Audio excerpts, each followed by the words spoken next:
İndicalah bugünün mevzuamızda 4. ünite Irak'ın yeri, yani Irak'ın toprağı. Irak'ın yeri toprağı nedir? İkliminden yüksek ve alçaklık olmasından dolayı bunlar neye etki eder? Irak'ın yerinin değişikliğinin neden olmasına etki eder.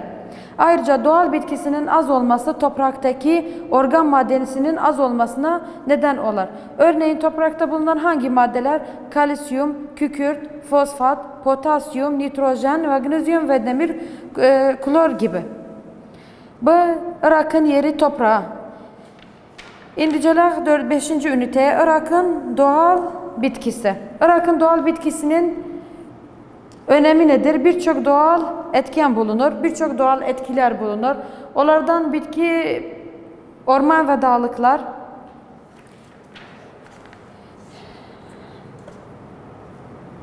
doğal bitkisine birçok doğal etkenler bulunur. Onlardan orman ve dağlık otlar bölgesi nerede bulunur? Irak, Kürdistan'da bulunur. İkinci kısa otlar, Suhab otları bölgesinde yer alır. Üçüncü bataklıklar, dördüncü çöl bitkileri. Bataklıklar nerede? Nerede başlar? Irak'ın Güney Ovalık bölgesinde bulunur. Irak'ın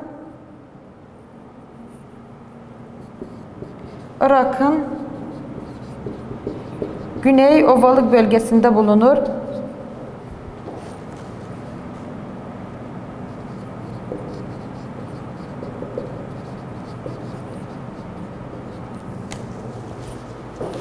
Bu birinci noktamız. Irak içinde bataklık bitkileri nerede bulunur? Irak Güney Ovalık bölgesinde bulunur. En önemli bitkiler ise nerede?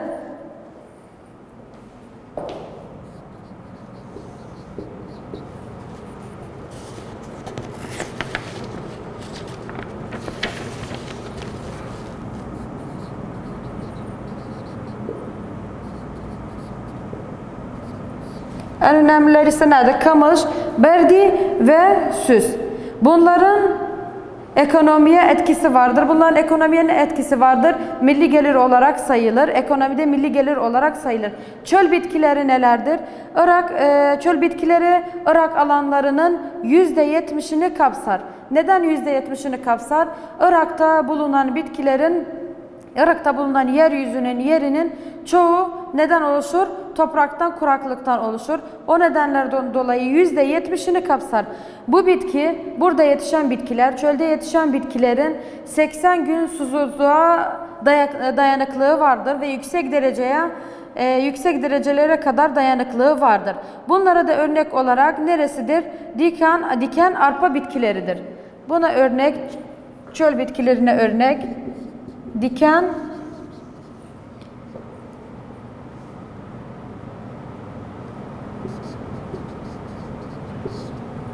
bunlar uzun süre boyunca sıcaklığa ve susuzluğa dayanır. İndicelah'ın netanci bölümü 6. üniteye ekonomi coğrafyası. Ekonomi coğrafyası nedir? Ekonomi coğrafyası nüfusun birkaç faaliyetini kapsar. Nüfusun birkaç faaliyetini kapsar nedir? Nüfus kimi tutur? Nüfus Irak'ta yaşayan insanları tutur. Birçok faaliyetini kapsar. Irak'ta geniş yer ve kaynaklarının bulunmasından dolayı ve ikliminin olmaması nedeniyle su kaynakları bulunmaz. Irak'ta su kaynaklarımız azdı. Su kaynaklarının bulunmaması ve iklimin olmaması nedeniyle ziraat çalışmaları devamlı olup bilinmeye değer ki diyarıq neye bilinmeye değer? En mühim şey nedir bilahın? Irak'ın %50'si ziraatla uğraşmaktadır. Neden? Çünkü Irak'ın geniş yeri var. Su kaynakları olmasından dolayı ve ayrıca ikliminin olmasından dolayı burada ziraat yapılır. Neden Irak'ta ziraat yapılır?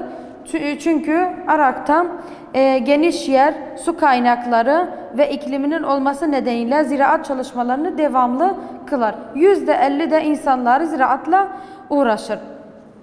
Irak'ta ziraat ürünlerinin çeşitleri nelerdir? Irak'ta ziraat ürünlerinin çeşitleri buğdaygiller, pamuk, hurma. Buğdaygiller kimde? Arpaydan buğdanı tutur. Buğdaygiller nerede? Iraklıların ana yemeğidir. Ana yemeği. Buğday nerede? Iraklıların ana yemeği ve hayvanların yemi olarak kullanılır. Ayrıca sanayide en önemli ham madde olarak kullanılır. Nasıl bir bitkidir? Kış bitkisidir yoksa yaz bitkisidir buğday. Buğday indi şerh etsək, buğday kış ürünlerindendir. Ayrıca kağıt sanayisinde de kullanılır. Buğday kış ürünüdür. Kağıt sanayisinde de kullanılır. Ayrıca çok suya ihtiyacı vardır. Nerede yetiştirilir? O bölgelerde de o su kanallarında yetiştirilir ki çok suya ihtiyacı vardır. Çok suya ihtiyacı olan bölgelerde yetişir. Buğdaygiller yerlerinin yani çiftçiler buğday ve arpa ziraatı için arazilerinin %50'sini buğday ve arpa için ayırmaktadır. Arpa Irak'ın birçok bölgesinde bulunur dedik. Çok fazla yağmur suyuna ihtiyacı vardır buğdanın. Arpanın sulandırma işlemiyle de yapılmaktadır. Arpa sulama ihtiyacı yapılmaktadır. Hayvanların yem ve bira sanayisinde kullanılır. Arpa hayvanların yemi ve bira sanayisinde kullanılır. Çok az insanların gıda maddesi olarak da kullanılır. Pamuk nedir? Pamuk yaz mevsimi, yaz ürünüdür. Irak'ın çok şehirlerinde ziraat edilir. Ama ziraat edildiği alanlara bakarsanız çoğu Federal Irak Kürdistan ziraat bölgelerinde yetiştirme. Özellikle Kerkük ilinde Kerkük, Diyala ve Babil'de yetiştirilmektedir. Bunlar sıralı olarak Kerkük ilk sırada, Diyala ikinci sırada, Babil üçüncü sırada gelmektedir. Dokunma sanayisinde çekirdeği de yağı da sabun sanayisinde kullanılmaktadır. Pirince geldiğimiz zaman pirinç nedir? Pirinç bir yaz ürünüdür. Onun da aynı şekilde çok suya ihtiyacı vardır. Iraklıların en önemli gıda maddesidir. Iraklıların en önemli gıda maddesi olarak da geçmektedir. Çok miktarda suya ihtiyacı olduğu için nerede ırmaklarda ve ırmak ve kollarının etrafında ziraat edilir. Pirincin en çok hangi bölgede yetiştirildiğini sorarsak eğer %44'ü Necef'te ziraat edilmektedir. Necef'te sırada Musenna ve Kadisiye ile pirinç üretiminde 2. ve 3. sırada gelmektedir. Ayrıca Kürdistan şehirlerinde de ziraat edilmektedir. Özellikle bu sırada Süleymaniye, Erbil ve Duhok. Süleymaniye ilk sırada, Erbil 2. sırada, Duhok 3. sırada gelmektedir pirinç ziraatinde. Ve ayrıca bunu bilmemiz gerekir ki 5 ilimizde pirinç üretilmemektedir, ekilmemektedir. Onlar da Bağdat, Enbar, Babil, Kerbela ve Salahaddin illerinde pirinç üretilmemektedir. Şimdi hurmaya gelelim. Hurma Irak'ta yerleşim ovalarında, ırmakların özellikle Şatul Arap etrafında bulunmaktadır. Şatul Arap'ta %40'ı ziraat edilir. Şatul Arap'ta hurmanın %40'ı ziraat edilir. Basra ilinde ise hurma üretiminde %45 oranla ilk sırada yer alır. Basra ilk sırada yer alır. Şatul Arap %40'ı ziraat edilir. Diyala ve Nasri ise 2. ve 3. sırada yer almaktadır. Susam ürününe gelirim. Ayrıca hurma yiyecek ve yiyecekler bisküvi sanayisinde, sirke ve pekmez sanayisinde de kullanılmaktadır. Susama gelelim. Susam yaz ürünüdür. Yağ ve sabun sanayisinde kullanılır. Ayrıca nar, portakal, elma, şeftali, ceviz, fıstık, zeytin önem verilip portakal ve limon Bağdat ve Diyala şehrinde üretilmektedir.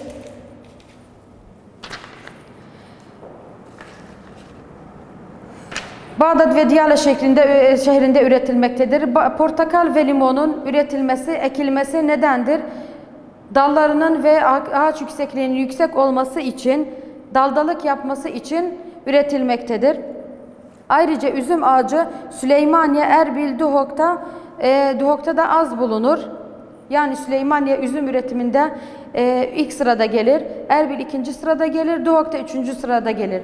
Nar ağacı Bağdat, Diyala illerinde ziraat edilir. Irak'ta ise %70 oranını temsil eder. Zeytin ağacı ise Musul 1. sırada yer alır. Irak'ın zeytin oranının %72'sini üretmektedir Musul şehri. Fıstık ve ceviz Yalnız Kürdistan, özellikle Süleymaniye'de bulunur. Bu da hurma ağacı. Irak'taki zirai problemler nelerdir? Birinci, az miktarda gübrenin bulunması. İkinci, Irak'ın orta güney bölgesinde topraklardaki tuzun az olması. Çiftçilerin ziraatta eski yolları kullanması, yani yeni yolların kullanılmaması. En iyi tohumlu, dördüncü nerede? En iyi tohumlu, en iyi elde etmek için zirai planlarının olmaması, çiftçiye yardım olmaması, ayrıca ziraat etmekte burs sisteminin kullanması. Bunlar bu saydığımız altı nukatlar nerede? Irak'taki ziraatlerin problemleridir. Yani bu müşkileler var. Irak'ta ziraatın bu müşkileler var. İndicələ hayvancılığa. Hayvancılık, bildiğiniz gibi hayvancılık geniş alan ister. Hayvancılığın yetiştirilmesi için büyük çiftliklerin bulunması gerekir. Yoğun istekler nedeniyle ayrıca nüfusun fazla olması, ete olan isteğin fazla olmasına neden olur. İnsanların yemeği olarak, ayrıca iş gücü olarak da kullanılmaktadır hayvanlar. Bu nedenle hayvanlara fazla ihtiyaç duyulmaktadır. Hayvanlar da ikiye ayrılır. Kızıl etli hayvanlar, kanatlı hayvanlar. Şimdi kızıl etli hayvanları anlatmaya başlarım. Kızıl etli hayvanlar neler tutar? Keçi, koyun, camız ve deveden oluşur. Etlerinin dışında başka özelliklerinden de faydalanmak mümkündür. Kızıl etli hayvanlar, örnek olarak şimdi tek tek hayvanları bahsedelim. Camız nerede? Tarlalarda kullanılır. Önceden bataklıklarda kullanılırdı ama şimdi çok suyu devamlı olan çok şehirlerde bulunur. Koyun nerede? Musul'da en çok, Diyale'de 2, Salahaddin 1. Musul'da, 2. Diyale'de, 3. Salahaddin'de koyun üretimi, yani koyun beslenmektedir. Keçi ise en büyük kısımları Süleymaniye'de, 2. Duhok'ta, 3. Erbil'de yetiştirilmektedir, beslenmektedir. İnek ise Misan, Zikar ilinde yaklaşık 200.000 inekten fazla bulunur. Misan ve Zikar ilinde. 2. sırada Vasıt ve 3. sırada da Babil gelmektedir. Deve, Irak devletinin %32'si oranı Zikar ilindedir. Deve, Irak devletinin %32'si oranı Zikar ilindedir. Kanatlı hayvanlar nerede? Bütün çeşitli kanatlı hayvanları kapsamaktadır. Hangi hayvanlar? Kanatlı olan hayvanlar, tavuklar, kuşları iki yerde beslenmektedir. Biri çiftçilerin çiftliklerinde, ayrıca özel çiftliklerde. Etlerinden yararlanmak ve kuşlar çiftliği. İkincisi, yumurtalarından yararlanmak için yumurta çiftlikleri. Ayrıca bu çiftliklerin pazarlara, şehirlere yakın olması önemlidir. Neden? Kesilip dondurulduktan sonra pazara yetişmesi için yakın mesafede olması gerekir. Bu hayvancılık. Hayvancılıkta 3. sırada balık gelir. Balıkların bulunduğu yer ırmak ve kolları ayrıca Şatul Arap ve Arap Körfezi'nde bulunmaktadır. Ayrıca bunların dışında doğal balık avlamada başka bir yolda başka Irak'ta balık yerleştirmek için bulunmaktadır. O da nerede? O kendi yapay havuzların yapılmasında yetiştirilen balıklardır. Onların da milli gelir için önemlidir. Irak'ta hayvancılığın problemleri nelerdir? Doğal problemleri nelerdir? Sıcaklık derecesinde ve yağmur yağmada değişiklik gösteren tanın Irak iklim hayvanları, zararlı hava. Bunlar ise burada yazağın. Irak'ta hayvancılığın problemleri nelerdir?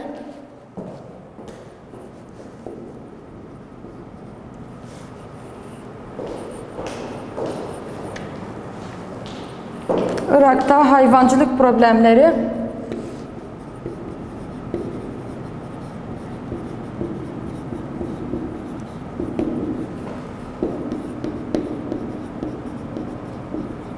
Irak'ta hayvancılığın problemleri. 1. A. Doğal problemler.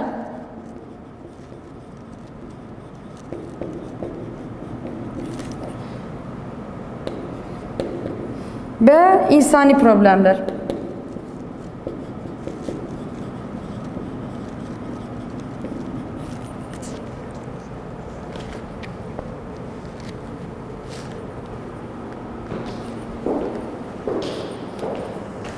Doğal problemler nedir? Hayvanlar doğal problemlerden zarar görmek nedir? Doğal problemler Allah'tan gelen problemler ki yüksek sıcaklık dereceleri ya da yağmurun yağması, bunlar neye etkiler? Hayvanların telef olmalarını ya da hastalanıp yorgun olmalarını etkiler. Özellikle Irak'ın orta ve güneyde suyun azalmasında hayvanların büyük bir kısmı, kuzey kısmı Kürdistan'a ise büyük bir sorundur. Kuzey kısmı Kürdistan'da ise bazı yıl terlerin az olmasıdır ki çok sayıda olan hayvanlar küçük baş hayvanlardır. Küçük bir yerde ortalanırken oradaki küçük ve kısa orta solup kuru ve bir hale gelir. Yani nedir? Doğal problemler nedir? Allah'tan gelen problemlerdir. O problemler doğal problem, yüksek sıcaklık ya da yüksek yağmurun olması. Burada nerede bulunmaktadır? Kürdistan'da ise bazı yerlerde bulunmaktadır. İnsani problemler nedir? Vatandaşların kızıl et, kuş ve balık isteğinde devamlı değişiklik olması, Irak'ın bütün bölgelerinde düzlük ve şekilde verilerin olmaması, ayrıca kuş yeterince özel çiftliklerde yetiştirilmemesi. Bu insani problemler nedir? O problemlerdir ki insanların kendi yaptıkları problemlerdir. Bu şekilde verilerin olmaması, özellikle kuş yerlerinin hangi hayvana ihtiyaçları duyulursa ona önem verilmesi ve diğerlerini ihmal etmeleri, çoğunlaşması için olan küçük hayvanların başının kesilmesi, yani hayvanlar daha küçükken kesilmesi ve satılması veya ilkbahar mevsiminde normalden fazla küçük balık avlamak. Yani insani etkiler nedir? Hayvanları daha yenilecek duruma gelmeden kesilip pazarlara sunulmasıdır. Veya küçük balıkların vaktinden önce çıkarılıp satışa sunulmasıdır. Üçüncü nedir? Sanayi. Irak'ta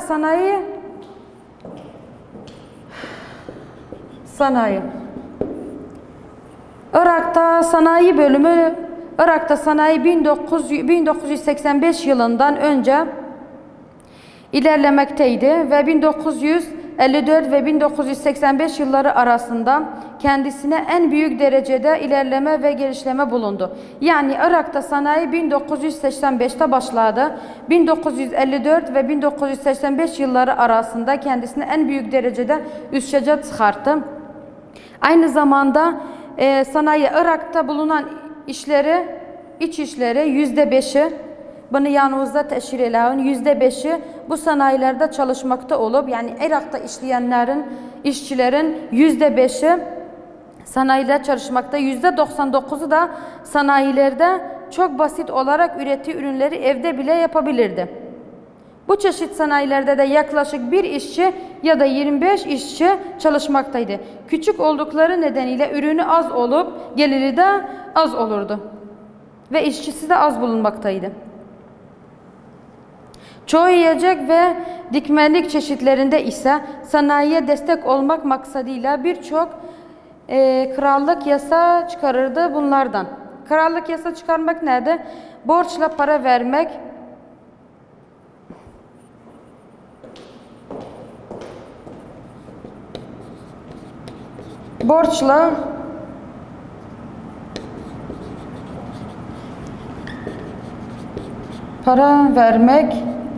için bankalar.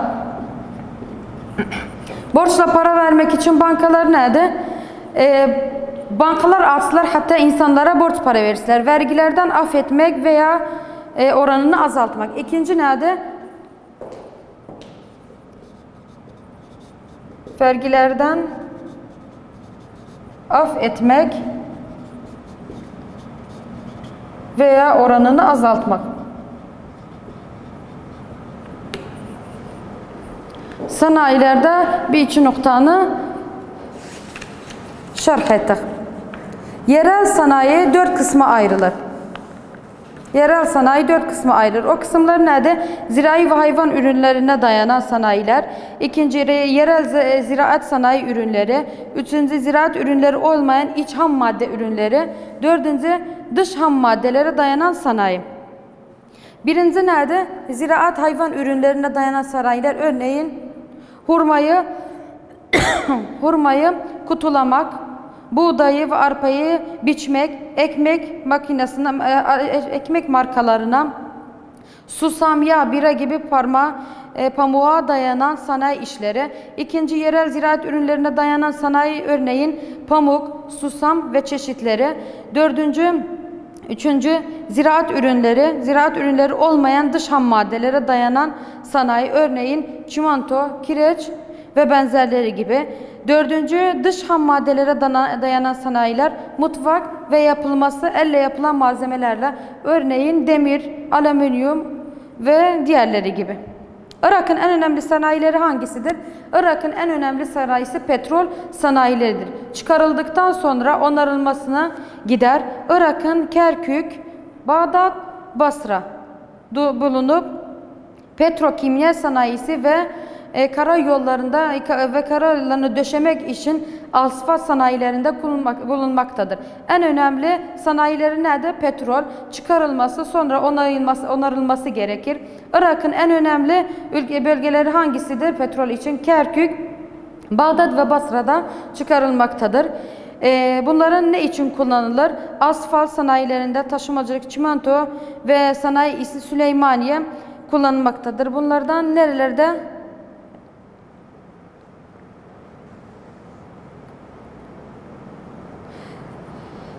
Asfalta döşenmektedir.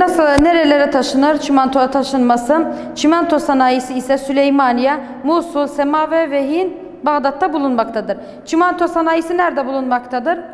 Süleymaniye, Musul, Semava ve Bağdat'ta bulunmaktadır. Sanayinin her yerde kurulması nelere bağlı dayanmaktadır? Birinci ham maddeye, birinci ham maddeye, taşımacılığa, sermayeye, ayrıca hükümetin siyasetine, su ihtiyacına, iş gücüne ve pazara ihtiyacı vardır. Yani bir sanayi kurmak isterse neye ihtiyacı var? Ham maddeye ihtiyacı var.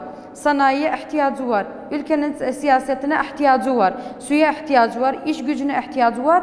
Pazara da ihtiyacı var. Hükümetin siyaseti hariç diğerleri bulunmaktadır. Hükümetin siyaseti hariç, çünkü siyaset malum olmadığı için diğerleri bulunmaktadır. Yani diğer nukatlar bulunmaktadır. Sebebi Irak-İran'dan sonra Küveyt Savaşı, ekonomide olan düşüşler, Irak'a yapılan uygulamasıdır. Bunların Irak'ta olan sanayilerin geri kalmasına neden olur. Yani çıkan savaşlar Irak'ın sanayi bakımından geri kalmasına neden olur. Dördüncü nerede? Maden çıkarmak. Maden çıkarmak, taş çeşidi ve jeoloji oluşumu bakımından maden nasıl çıkartılır? Jeoloji oluşumu madenin bulunması için en önemli etkendir. Jeoloji ve taş çeşidi madenin oluşması için en önemli etkendir. Yani o bölgelerden çıkartılır. Irak'ta olan madenlerin çoğu filiz olmadığı için filiz olmadığını diyebiliriz. Örneğin petrol, kömür, tuz, petrol, kömür, tuz ve doğal gaz. Bu da Irak yeryüzünün çoğunu taşından oluşması. Bunlar neden, hangi taşlardan oluşur? Buna hatseştavuz. Bunlar rusubi taşından oluşması nedenidir.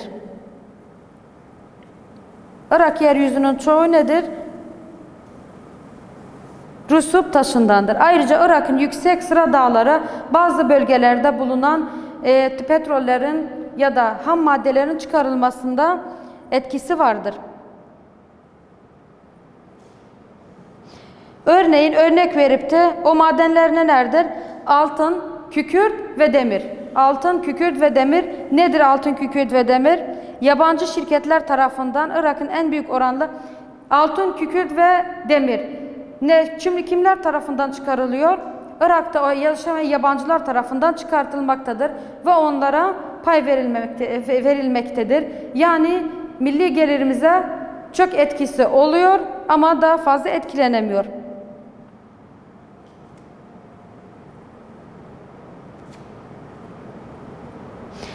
İngiliz Irak Komisyonu'nun raporuna göre Irak'ta 20 çeşit madenden fazla olduğu kayıt edilmiştir.